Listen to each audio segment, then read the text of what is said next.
तुमको छू के भी छूने को करता है दिल, पाके भी पाने को करता है दिल।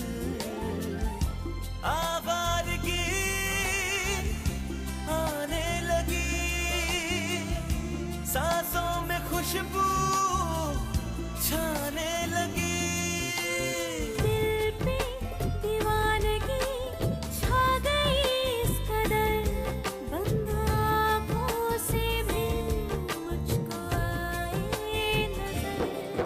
कैसे कहे हमें कितनी मोहब्बत है, हाँ मोहब्बत है।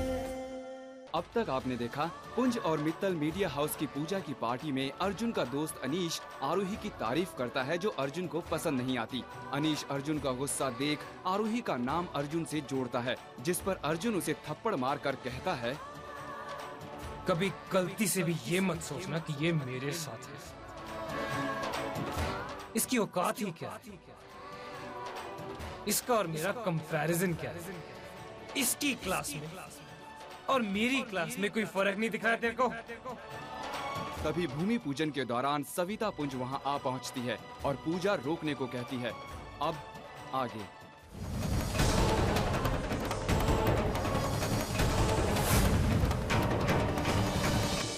बड़ी माँ यहाँ, वो भी अपने एनजीओ ग्रुप के साथ। ये यहाँ क्या कर रही है? मैं जानता हूँ मोहन, ये औरत यहाँ पर क्यों आई है। इसका सिर्फ जिंदगी में एक ही मकसद है, मेरी इज्जत उछालना, मेरी जिंदगी में जहर घोलना, और कुछ नहीं। सब गेस्ट यहाँ पर है, दुनिया भर की प्रेस यहाँ आई हुई है, बहुत खराब पब्लिसिटी होगी मोहन। ये यहाँ क्या करने आई है? सुनो, अर्जुन का उसे फोन करके इसी वक्त यहाँ बुलाओ। Okay sir.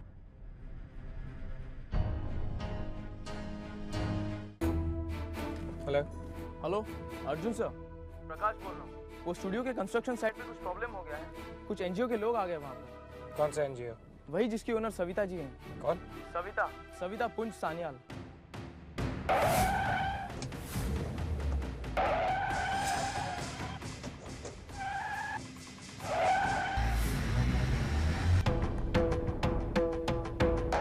मिस्टर डीके पुंज, आप इस जमीन पे अपना स्टूडियो नहीं बना सकते। क्यों? मुझे अब अपने सारे काम आपकी इजाजत से करने पड़ेंगे? मेरी नहीं मिस्टर पुंज, आपको सरकार की इजाजत लेनी पड़ेगी, क्योंकि सरकार बहुत पहले ही इस जमीन को अनाथ आश्रम के लिए अलॉट कर चुकी है। और अगर आपने इस जमीन पर अनाथ आश्रम की जगह कुछ भी और बनाने की कोशिश की तो आपको चाइल्ड प्रोटेक्शन राइट्स के अंतर्गत गिरफ्तार किया जा सकता है। इसका मतलब ये वो गुरुकुल कॉलेज की जमीन है जहाँ पापा अनाथ आश्रम बनवाना चाहते थे। For your kind information Savita ji, मैं आपको ये बता दूं कि इस जमीन से रिलेटेड सारी कानूनी कार्रवाई हम लोग कर चुके हैं, और इस जमीन के अकेले ट्रस्टी मिस्टर हरि प्रसाद का साइन किया हुआ लेटर हमारे पास है। उस लेटर के मुताबिक इस जमीन पर हम जो चाहें वो कर सकते हैं, हमें कोई नहीं रोक सकता। ये आपका भ्रम है मिस्टर पुंज। ट्रस्टीज का साइन तो आपने ले लिया, लेकिन इस जमीन पर आपका अधिकार तब तक नहीं हो सकता जब तक आप सरकार से परमिशन ना ले लें।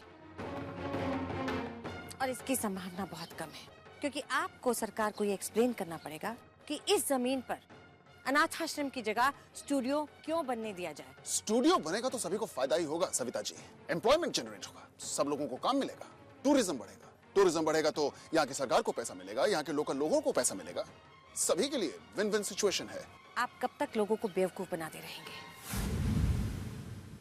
आपको जो भी दलीलें देनी हो अब कोर्ट में जाकर दीजिए।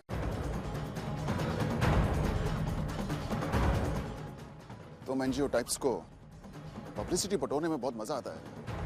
कभी आप लोग राखी सावंत के कपड़ों तक पहुंच जाते हैं, कभी किसी ने कोई ऐसी वैसी फोटो खींच दी आप वहां पहुंच जाते हैं। औरतों का नाम रोशन, मर्दों का नाम खराब। खैर मैं जानता था आप लोग यहां पर आकर ऐसी कोई हरकत जरूर करेंगे, इसलिए आई वाज प्रिपेयर्ड।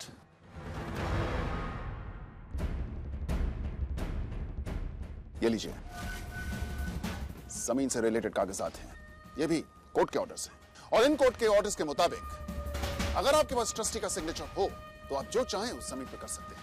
आपको कोई भी ऑर्गेनाइजेशन, कोई भी एनजीओ नहीं रोक सकता।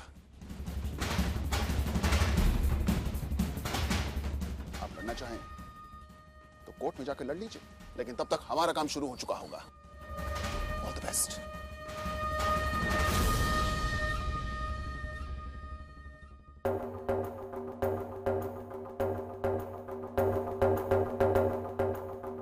डैड ठीक कह रहे हैं।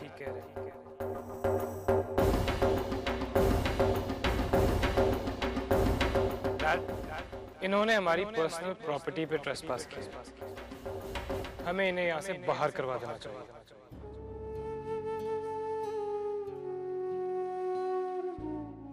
अगर अगले 1 मिनट के अंदर अंदर आप यहाँ से नहीं गए तो मेरी सिक्योरिटी आपको और आपकी इस बारात को धक्के देकर बाहर कर देगी।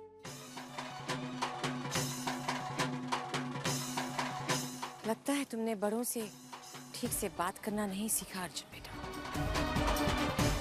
मेरा नाम अर्जुन पुंज है। मैं आपको अच्छी तरह जानता नहीं, तो आप मुझे ठीक वैसे ही एड्रेस करेंगे जैसे मैं आपको एड्रेस कर रहा हूं।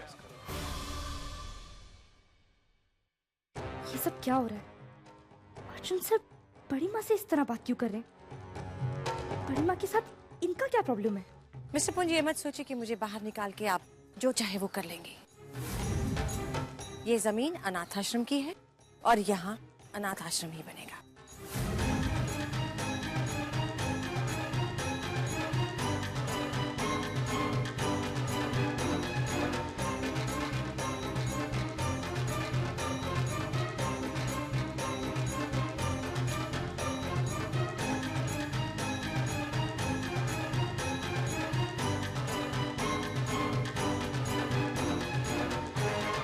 सविता, एक बात और, तुम मुझे यहाँ चैलेंज करने आई थी और मैंने तुम्हें तुम्हारी जगह दिखा दी। अर्जुन की आंखों में भी तुमने अपने लिए नफरत जरूर देखी होगी। So sad Savita, so sad. जब तुमने अपने बेटे को नफरत करना सिखाया है तो उसकी आंखों में नफरत ही दिखाई देगी ना। मुझे लगा था शायद तुम उसे प्यार करना सिखाओगे। मुझे तुम पे तरस आता है डीके। घर जाओ सविता, घर जाओ। शब्दों के अलावा तुम्हारे पास और कुछ नहीं। अर्जुन को तो तुम बहुत पहले खो चुकी थी। घर जाऊं मैं? घर का मतलब पता है तुम्हें डीके?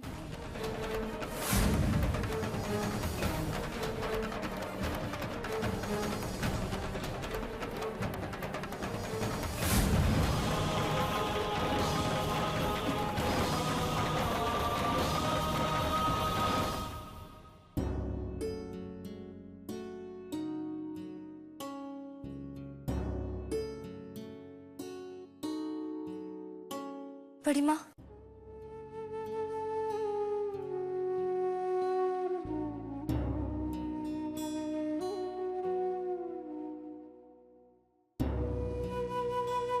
बड़ी माँ, आज वो सब क्या था? मुझे अभी तक कुछ समझ में नहीं आ रहा है। कुछ भी नहीं बेटा, कुछ नहीं।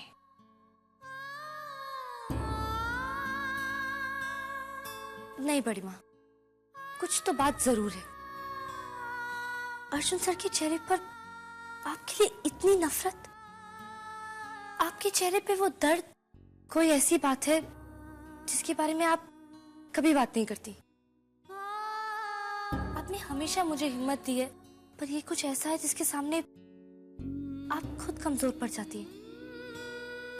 मुझे बताइए ना, मुझे जानना है, आप मुझे सच बताइए।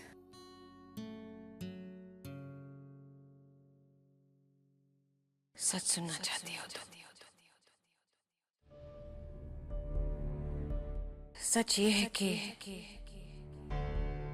मैं सविता सान्याल पुंज हूँ, डीके पुंज की वाइफ और अर्जुन की माँ।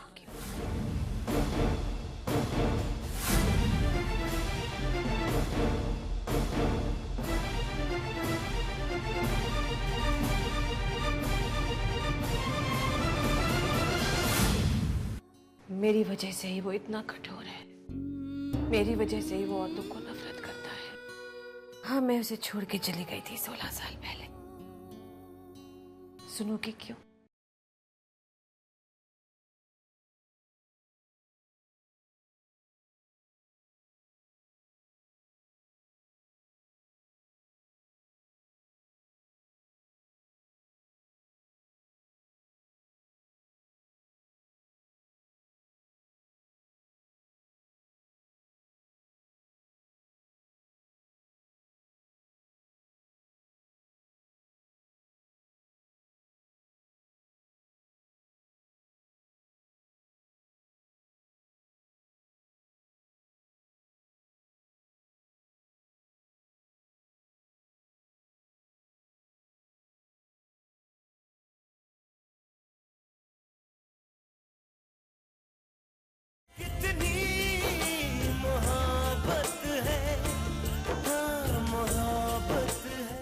16 साल पहले मेरा भी एक खुशहाल परिवार था। मैं, डीके और हमारा बेटा अर्जुन। वो बहुत छोटा था जब मैं उसे छोड़ के चली गई, पर आज तक उसके प्रति मेरे प्यार में कभी कोई कमी नहीं हुई। तो फिर आप उन्हें छोड़ के क्यों चली गई? मुझे विश्वास नहीं हो रहा है, आप सच में अर्जुन सर की माँ? कितना अच्छा लगता है जब मुझे कोई अर्जुन की माँ कहता है। जब वो छोटा था ना, तो आंधी तूफान की आवाज से बहुत डरता था। जब भी तेज हवाएं चलती तो मेरे पास आके दुबक जाता था। दिन भर मेरे आसपास चक्कर काटता था, मेरा हाथ पकड़कर ही स्कूल जाता था। और अब तो उसे देखने को आंखें तरस जाती है। मैं जानती हूँ कि मेरी वजह से ही वो इतना कठोर है, मेरी वजह से ही वो औरतों को नफरत करता है। पता नहीं क्यों फिर भी उसके गुस्से के पीछे मुझे कभी कभी प्यार नजर आता है।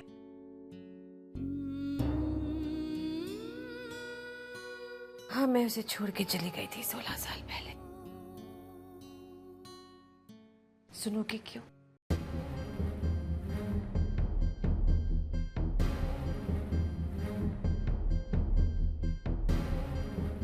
और बात इतनी बढ़ गई कि एक दिन मैं घर छोड़ के चली गई। मुझे बहुत याद आती थी अर्जुन की, पर टीके मुझे उससे मिलने नहीं देते थे और इतना जहर भर दिया उन्होंने अर्जुन के माइंड में मेरे लिए। अब समझ नहीं आता क्या करूं। तो इसका मतलब बड़ी माँ, उनके मन में वो मिसअंडरस्टैंडिंग इसलिए है क्योंकि अर्जुन सर सच जानते ही नहीं है, और जब तक वो सच नहीं जानेंगे उनके मन में वो नफरत बनी रहेगी। लेकिन आरोही,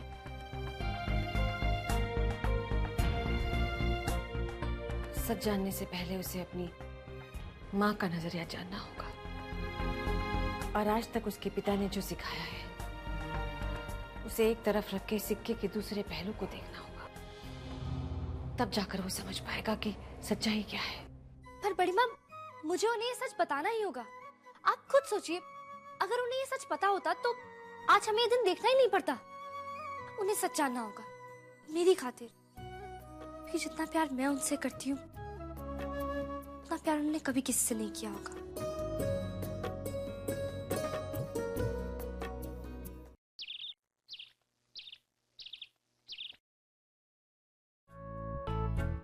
गुड मॉर्निंग मॉम। मॉर्निंग। सुबह सुबह उठ गए? मॉम, वो पैकिंग करनी थी, आज शाम की फ्लाइट है स्विट्जरलैंड की। स्विट्जरलैंड? ओके। तो आप बताइए आपके लिए क्या लाऊं? तू मेरे लिए वहाँ से मेरी फेवरेट स्विस चॉकलेट्स ले आना। मेरे लिए मेरा स्पेशल ब्रांड ऑफ कॉस्मेटिक्स ले आना। तुम लेके आ चुके हो पहले ना? Just get that. मॉम, आप जानती है ये मेकअप वेकअप के बारे में मुझे कोई खास आइडिया तो है नहीं। हाँ, आप पूर्वी को समझा देना। पूर्वी को समझा देना? उसे तो क्या, उसकी 7 पुश्तों को भी उस ब्रांड का बी भी नहीं पता होगा। मॉम, आप हमेशा पूर्वी का नाम सुनते ही कहाँ खो जाती है? ओके, आई नो कि पूर्वी का चार्म इतना है कि हर कोई इससे इम्प्रेस हो जाता है। डिप्रेस हो जाता है क्या? कुछ नहीं, मैं उसकी तारीफ कर रही हूँ। एनीवेज मॉम, मैं पैकिंग खत्म करता हूँ जाकर। ओके। एजेंट मेरी और पूर्वी की टिकट लेकर ही आता होगा। टिकट्स? पर ये पूर्वी क्यों जा रही है तुम्हारे साथ? हाँ, मेरे साथ हनीमून पर। पूर्वी नहीं जाएगी तो कौन जाएगा? लेकिन मैं सोच रही थी कि तुम स्विट्जरलैंड क्यों जा रहे हो? मतलब स्विट्जरलैंड और शिमला एक जैसे ही तो है, क्योंकि ठंडक यहाँ भी है, ठंडक वहाँ भी है, बर्फ वहाँ पड़ती है, बर्फ यहाँ पड़ रही है, पहाड़ वहाँ पर है, पहाड़ यहाँ पर है, नो बिग डिफरेंस। तो इतनी दूर क्यों जा रहे हो? और अगर जाना ही है तो अकेले चले जाओ और जस्ट टेक समबडी एल्स। हाँ मॉम, आप अच्छा मजाक करती है। वैसे मैं वहाँ पर अकेले जाकर या दूसरों के साथ जाकर क्या करूँगा? ऐसे भी तो हनीमून वहीं होगा जहाँ मेरी हनी होगी। वैसे आप मुझे अपने सारे सामान की लिस्ट बता दीजिए। ओके? पता नहीं ये हनीमून का आइडिया इसे किसने दिया। उस स्टूपिड लड़की को बाहर ले जाएगा तो हमारे घर की ही नहीं, सारे इंडिया की बेइज्जती करवाएगा। Idiot. Good morning mom. Morning mom. Morning. What's up भैया? हो गई आप लोगों की तैयारी? लीजिए मॉम, आप पूर्वी को बहुत याद कर रही थी ना, लो आ गई।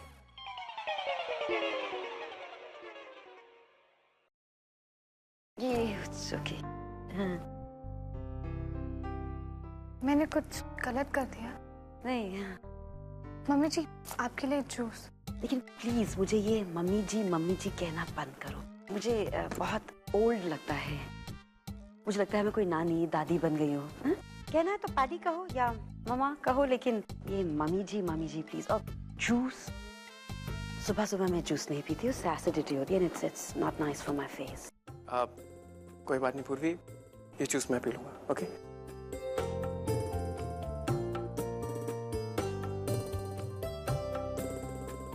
अच्छा सुनो, तुम लोग भी अपनी जल्दी से मुझे लिस्ट दे दो। पूर्वी चले, पैकिंग भी करनी है। See you mom. Antara di, ketchup. Thank you. आप पराठे और केचप क्यों खाते हो? अरे तू मेरा जूस नहीं लाई। गरम गरम पराठे, तुम लोग खाना शुरू करो। आरोही कहाँ है? आरोही दी वो तो ऑफिस गई है। हाँ, सुबह सुबह ही चली गई थी। कह रही थी कुछ बहुत जरूरी काम है।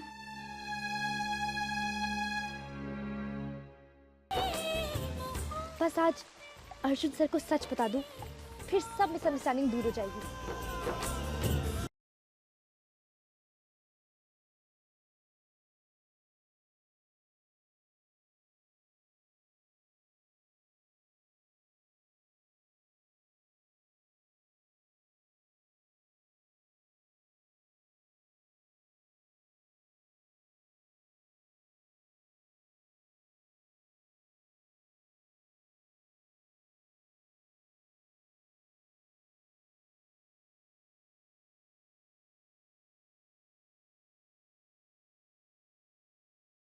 कितनी मोहब्बत है, हाँ मोहब्बत है।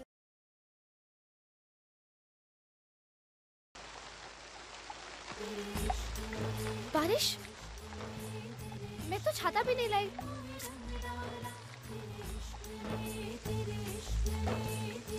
क्या? एक्सक्यूज मी, ये संजौली की बस निकल गई क्या? अरे आपको पता नहीं, आज बस और टैक्सी की स्ट्राइक है। स्ट्राइक?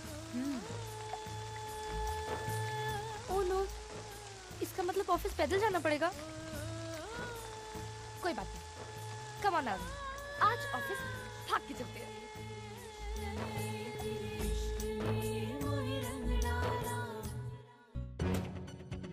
मिस आरोही कहाँ है? सर वो 5 मिनट में पहुंच रही है। मेक श्योर वो 5 मिनट से पहले यहाँ पहुंच जाए। एक बहुत जरूरी काम असाइन करके जाना उसे। Sure sir.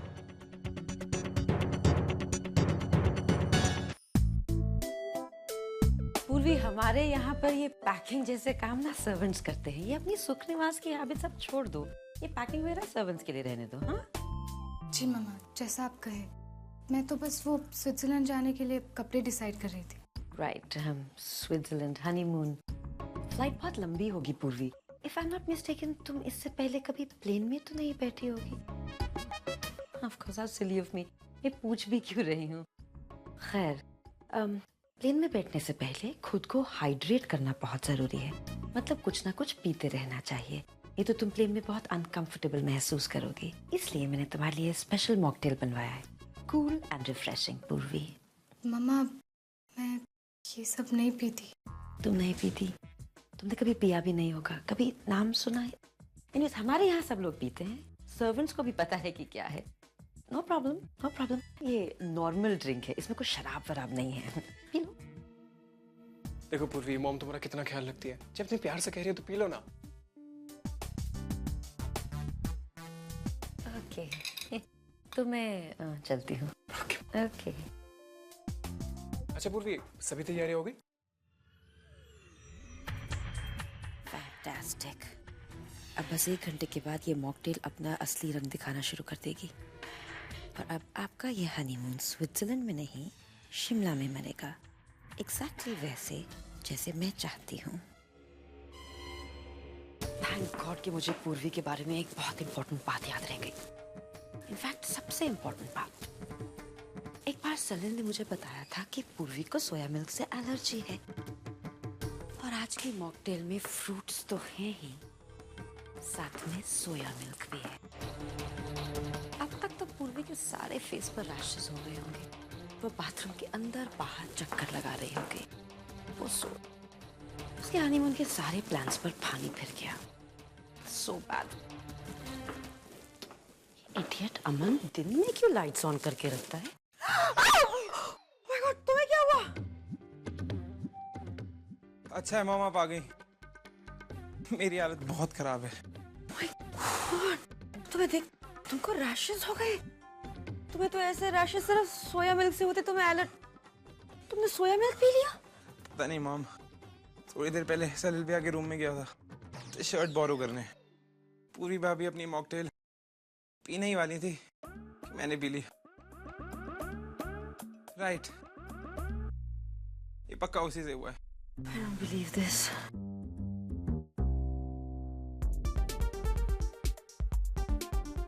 एक से एक बेवकूफ नौकर है, जानते हुए भी सोया मिल्क डाल दिया। मॉम, अमन, सब ठीक तो है? मॉम ठीक है, मेरी हालत बहुत बुरी है।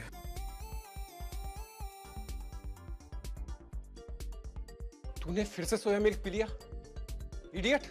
भैया, इडियट मैं नहीं हूँ, इडियट वो है जिसने ड्रिंक में सोया मिल्क डाला। सब उसी की वजह से हुआ है। हाँ यार, पूर्वी को भी सोया मिल्क से एलर्जी है। और मुझे उस पूर्वी से एलर्जी है। हटो हटो, साइड दो। बेचारा मन, इसकी बद्दुआ जरूर लगेगी। Help me. इस मॉकटेल की तो मौकरी बन के रह गई। और थैंक्स टू मेरे अपने बच्चे जो हर बार खुद कुल्हाड़ी पर अपना ही पैर मार लेते हैं। My God help me.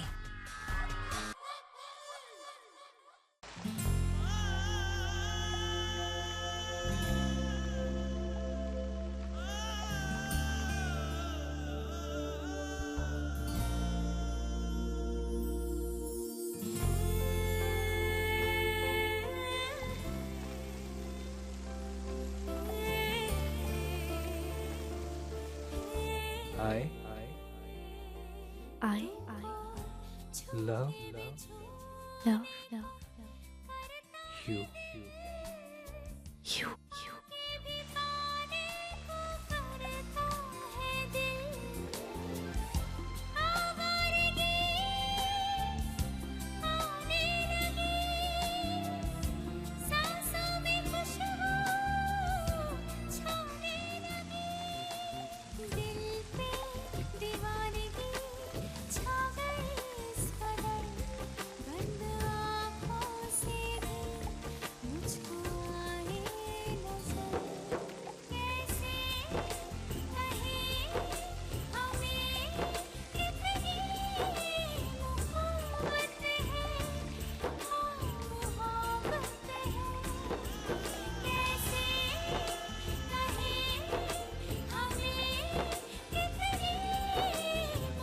बस आज अर्जुन सर को सच बता दूं, फिर सब मिसअंडरस्टैंडिंग दूर हो जाएगी।